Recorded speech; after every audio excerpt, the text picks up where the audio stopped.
Okay guys, what's going on? I just wanted to make a quick video here on the bench. I'm doing something for someone where I'm replacing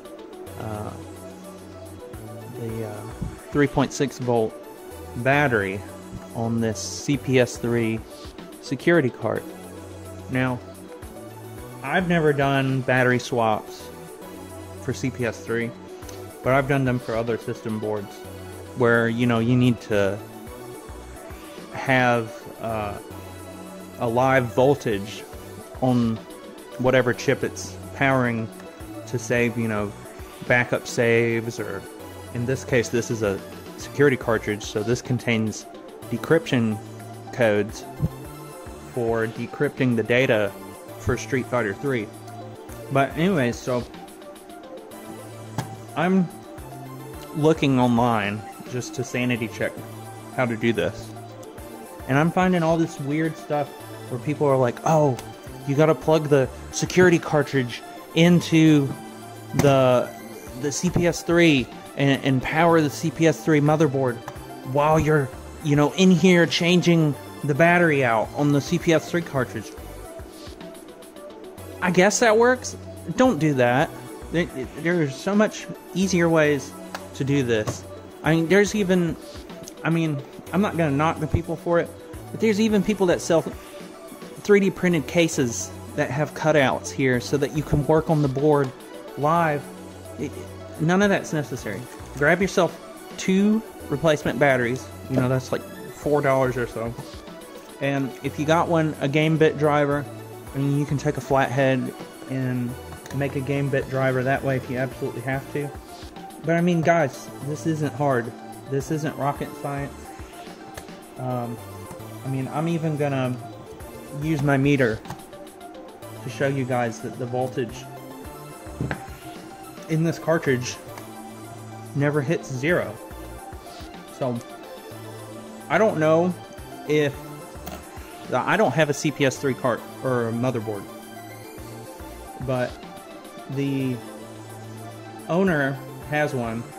Now this is a 3 volt battery, but supposedly the originals are 3.6 volt, and the ones that he sent me are 3.6 volt. Well, right now it's sitting at like 2.9 volts. So let me come in here and check real quick. Oh, I got it on AC. So yeah, 2.95 volts. Guess I can make it show up a little bit clearer. So 2.95 volts, kind of low. So because it's low already, I mean, you know, I don't know if it's already kind of started to affect the volatility or whatever of the data that's in the security chip, but we're hoping that it's fine. He said, I think he said it worked, but I'm just swapping the battery. But really, guys, it's not hard. For the sake of demonstration, I am going to take some old cut component legs of mine and make some test points so that we can read the voltage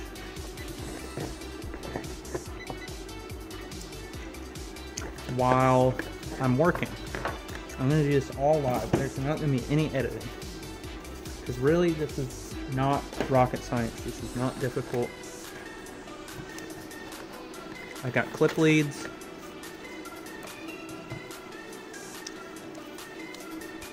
Alligator clip leads. Like, really, guys, this is not. So anyways, what we have to do is remove this battery from this board without disrupting the voltage that's going into the chip. So I already evaluated the pictures he sent me beforehand when I was seeing if I actually wanted to do this, but it looked so simple. So anyways, I looked it up online too.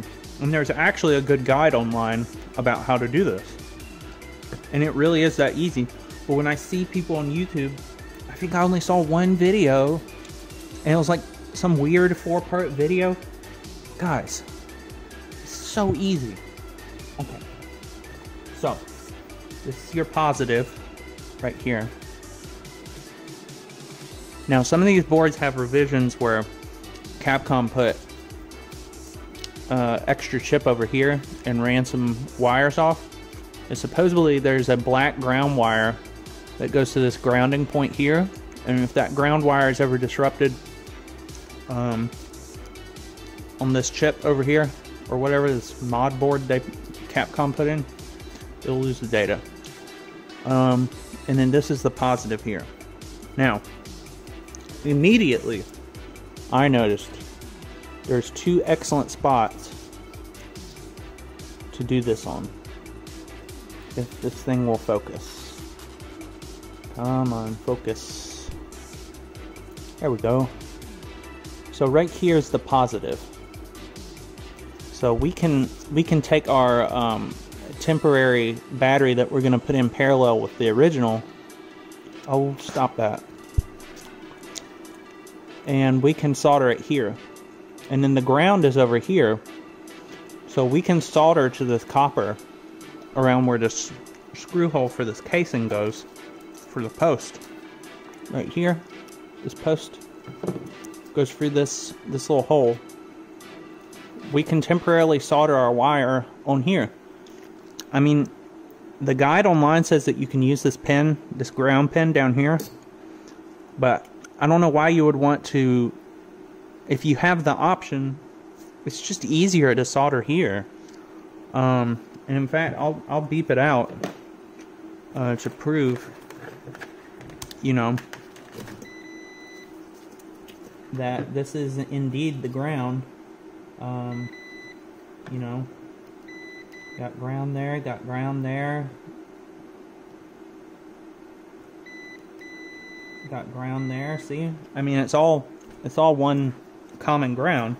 So I would much rather solder here. So that's what I'm gonna do instead of down here on this tiny little point.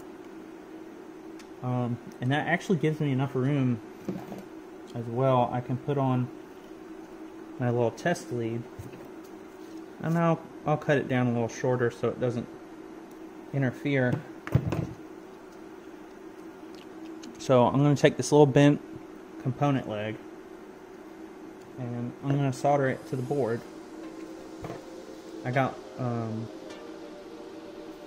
handy little helpers that I'll use so I don't burn my fingers. I got my iron ready. So let's just jump into it, right? So now this board is energized, so you know, be careful, don't poke your tools in places they don't go, but really all it's doing is powering a certain portion in the chip. So I'm just going to go ahead and add just a little bit of solder to this point. Now, this is a very big ground plane. I probably should bump temperature up a little bit. My soldering iron lies about the temperature sometimes. So yeah. And then when we're done with this, we'll come in and we'll clean the solder off. So let me tin the end of this component lead real quick. There we go. We'll take our tool, hold it.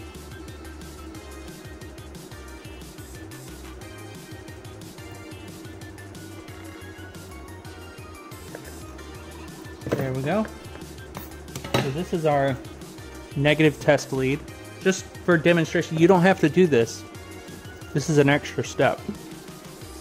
So this is the test lead that I just soldered on this copper eyelet, whatever you want to call it. It's really a through hole. Yeah. because they carry the ground over to the other side. And don't let that confuse you. That's that positive through hole actually doesn't connect to this plane. This is a ground plane.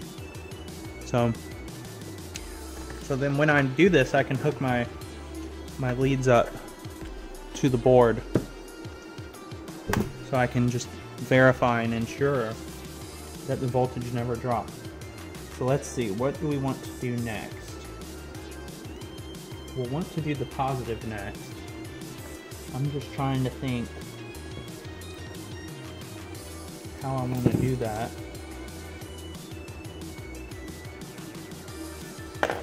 So I think I'm going to do it to the same pad that we'll put the battery we're using in parallel to.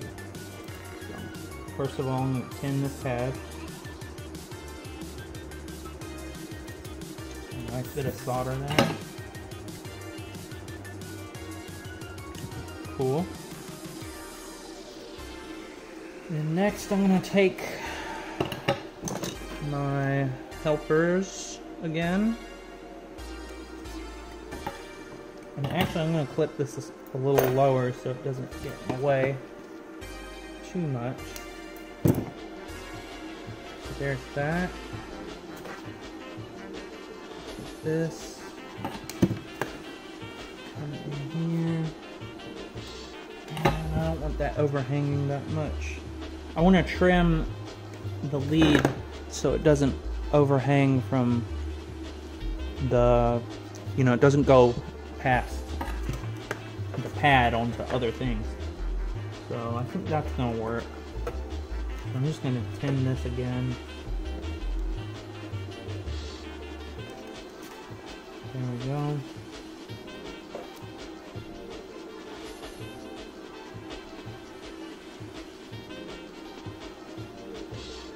There we go. Super.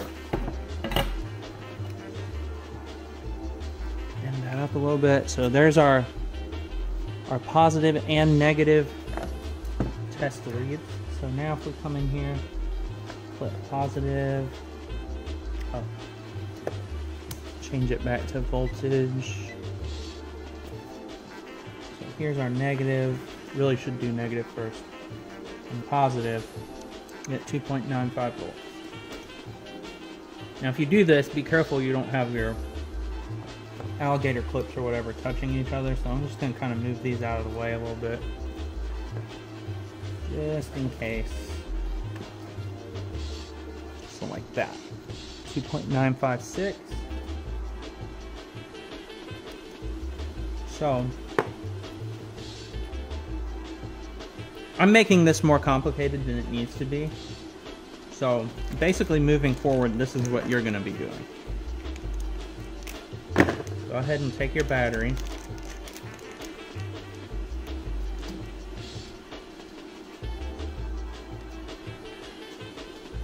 I think he got these from DigiKey because the packing material looked like something DigiKey would have had, unless he reuses DigiKey packing material like me. So let's see, 3.692, so that's good. So what I'm gonna do,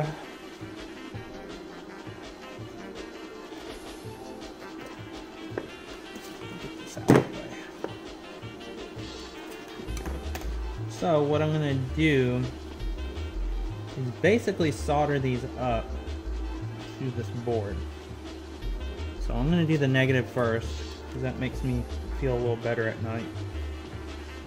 I'm going to tin this lead.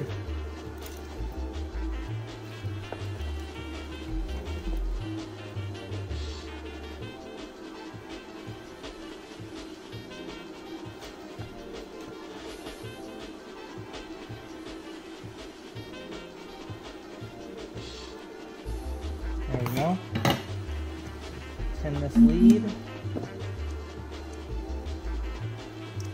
So our negative's going to go on the negative. I'm going to add a little bit more solder. Just like that.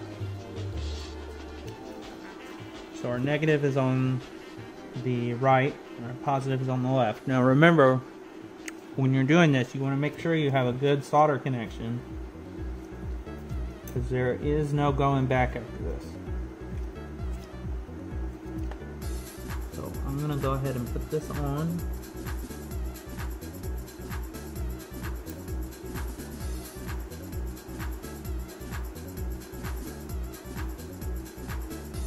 It is a big ground plane, so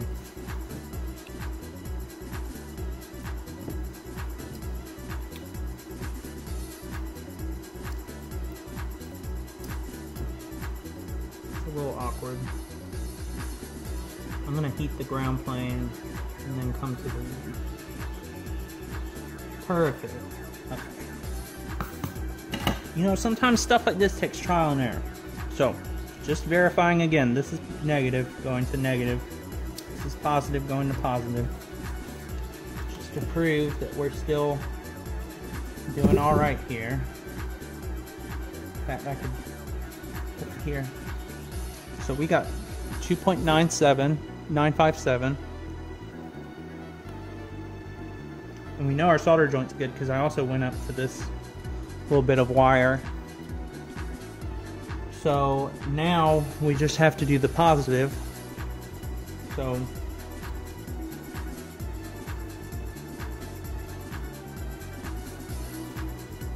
how I'm going to do that is I'm going to push this out of the way and bring this around.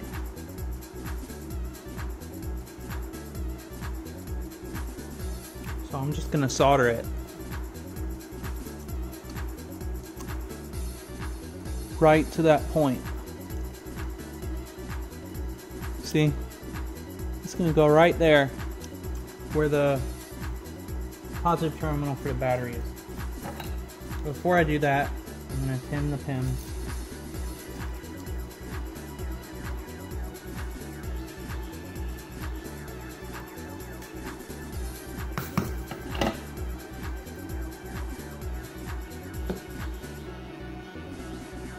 And it's parallel, so it's not gonna, if they were in series,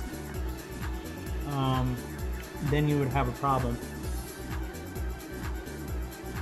So you're gonna, when I touch this here, you're gonna see it go up. So we're just gonna jump into it.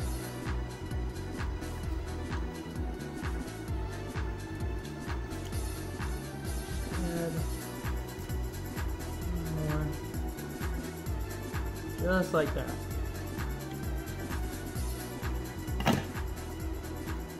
See guys, it's not hard. Now we're gonna remove this battery when we're done.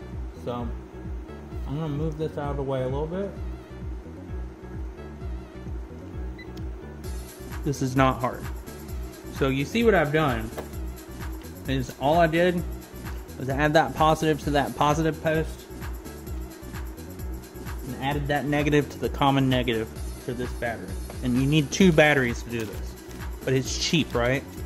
And you have an extra battery in case you ever needed an extra battery for something else. Or you ever did this ever again down the road or whatever, you know? So, we're going to take our second battery.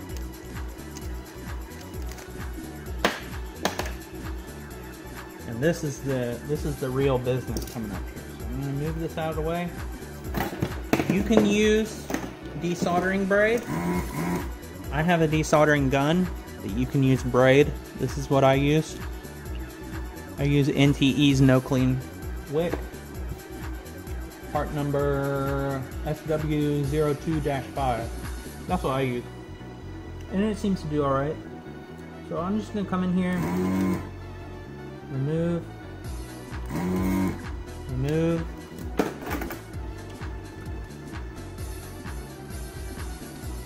Remove the battery. And then I'm going to take my new battery. That I can just measure it with this one.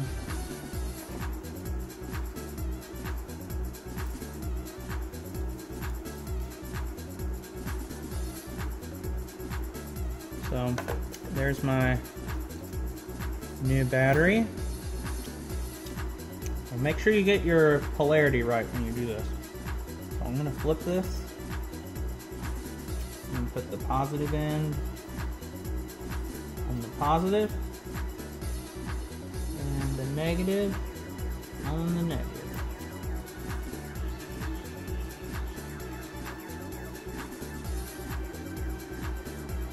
It's so easy, guys. There's no need to do all this crazy. I mean, like,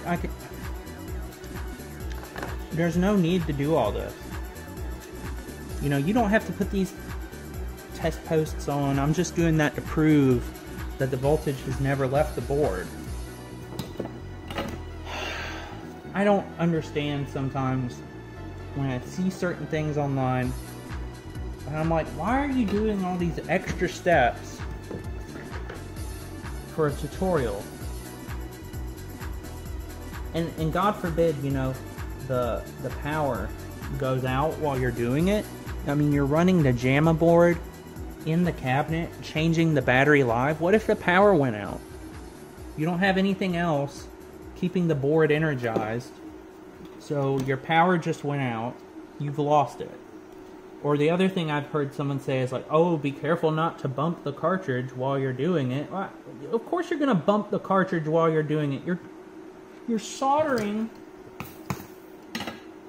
to a board. Like, you're physically doing things to this board.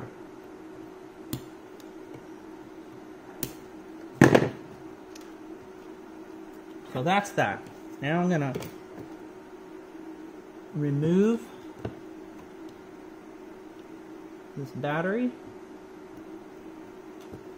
So I just took the positive off, and look at that, it's still 3.6 volts. Still 3.6 volts. There's no need to be doing all this. Oh, well, I gotta keep the JAMA board powered and buy a special 3D printed case to, you know, make sure I mean, there you go. There's the batteries. This is the old one. This was the life support battery. And this is the old one. I'll send the old one back with the guy. But, I mean, look, 3.677 volts. It's perfectly fine. I don't know why people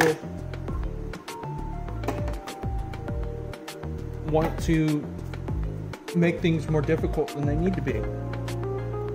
Like, oh, buy this 3D printed case, or cut a hole in your case for your cartridge to do this. No. You don't need to do that.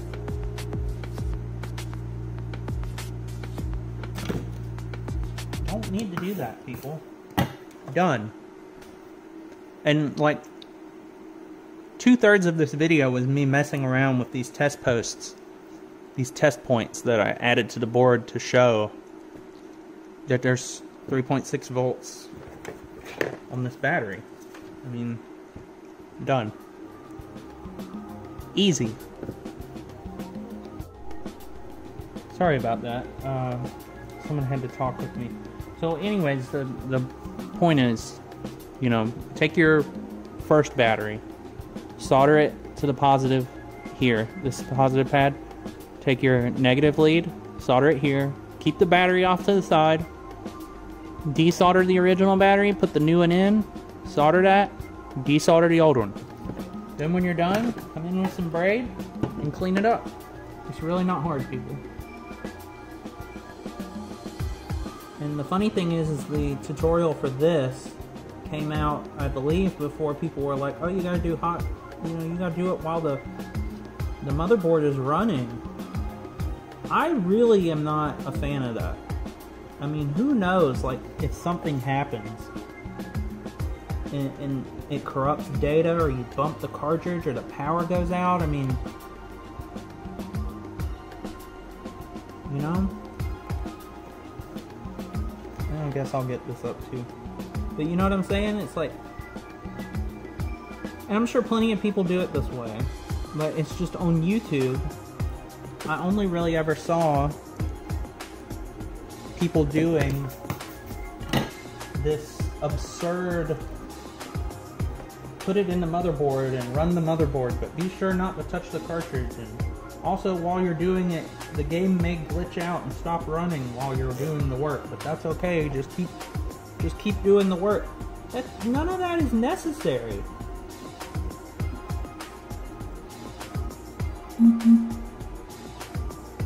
Come in and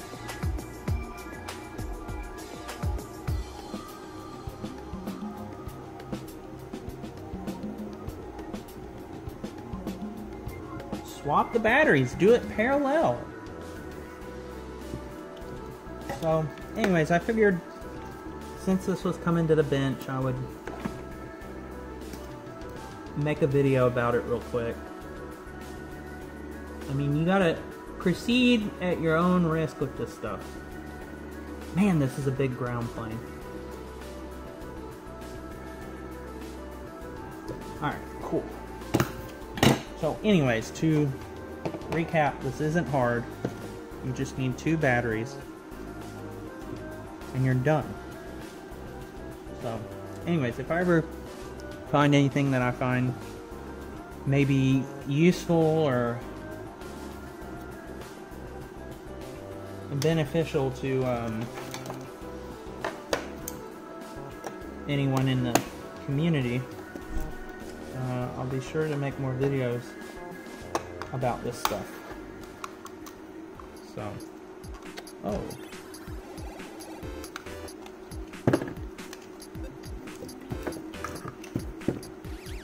Let me just clean this up. There's a little bit of solder on the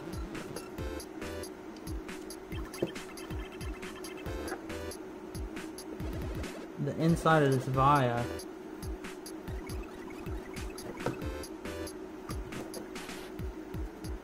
That should be better. There was a little bit of solder inside this via that was keeping it from going through. But there we go. Flush, fit. Done. That easy, guys. That easy. It's not difficult. You don't need to run your motherboard while you change this stuff. So anyways, when I make another video, I'll make another video. So I'll catch you guys around.